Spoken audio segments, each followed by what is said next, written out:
it was back in the start.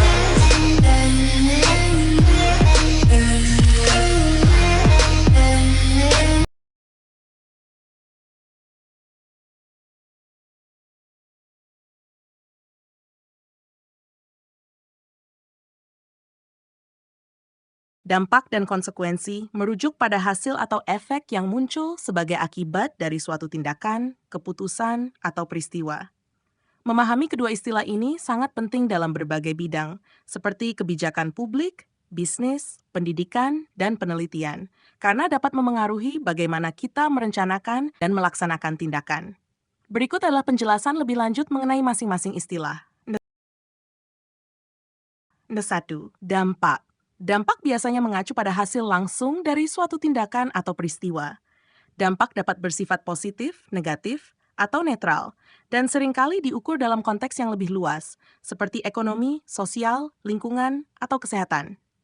Contoh dampak ekonomi. Penerapan pajak baru mungkin meningkatkan pendapatan pemerintah, tetapi juga dapat mengurangi daya beli masyarakat. Sosial. Kebijakan pendidikan baru mungkin meningkatkan akses pendidikan, tetapi dapat juga menyebabkan ketidakpuasan di kalangan pengajar jika tidak ada dukungan yang memadai.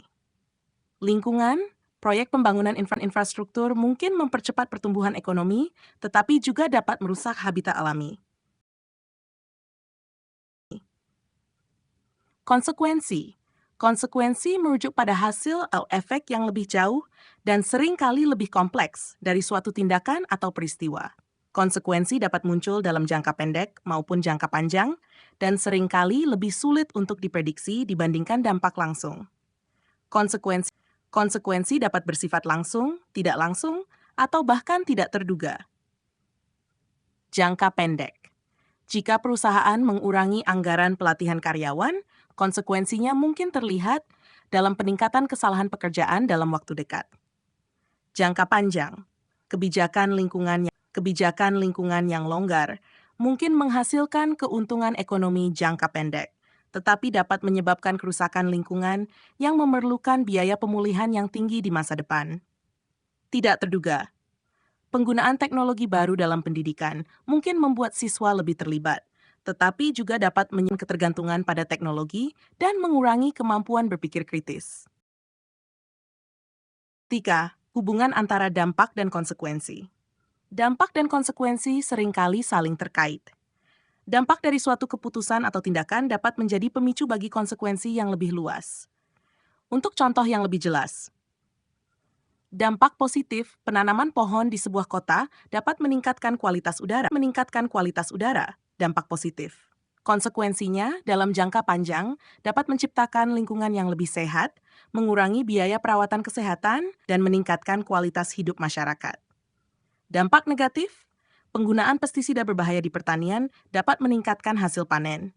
Dampak positif jangka pendek, tetapi konsekuensinya dapat mencakup pencemaran tanah dan air, serta dampak negatif pada kesehatan masyarakat dan keanekaragaman hayati. 4. Evaluasi dampak dan konsekuensi. Untuk mengevaluasi dampak dan konsekuensi dari suatu tindakan atau kebijakan, analisis yang menyeluruh diperlukan. Beberapa langkah yang dapat diambil termasuk pengumpulan data, mengumpulkan data yang relevan untuk menilai dampak yang telah terjadi.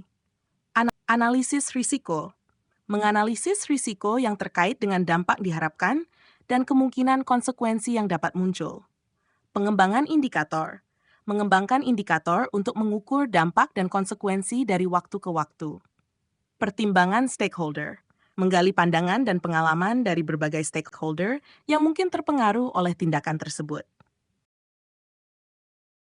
Kesimpulan, memahami dampak dan konsekuensi sangat penting untuk pengambilan keputusan yang bertanggung jawab. Dengan menganalisis dan mengevaluasi kedua aspek ini, kita dapat merencanakan dan melaksanakan tindakan yang lebih baik, meminimalkan risiko negatif, dan memaksimalkan manfaat positif bagi individu, organisasi, dan masyarakat secara keseluruhan. Demikian, semoga bermanfaat.